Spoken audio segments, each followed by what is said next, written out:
સમગ્ર રાજ્યમાં આકરી ગરમી પડી રહી છે। કાળઝાળ ગરમીને લીધે રોડ મૃગજળ સમાન બન્યા છે। ત્યારે ગરમીના પ્રકોપ સામે રાહત આપવા બિલ્લીમોરા બાપુજી પેટ્રોલિયમ પંપ પરિસરમાં સ્વર્ગસ્થ બાપુજીના સ્મરણાર્થે ગુરુવારે વિવિધ સેવા કાર્યો સાથે છાશ વિતરણ કરાયું હતું।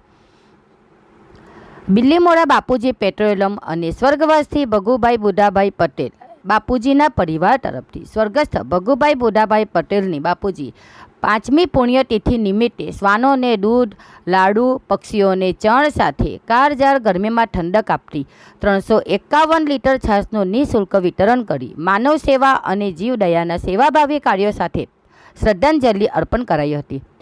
હજારો શહેરીજનો અને રાહદારીઓએ ઠંડી છાશ પીને ભીષણ ગરમીમાં રાહત અનુભવી હતી। બિલ્લીમોરાથી સંવાદદાતા અશોક જોશીનો રિપોર્ટ।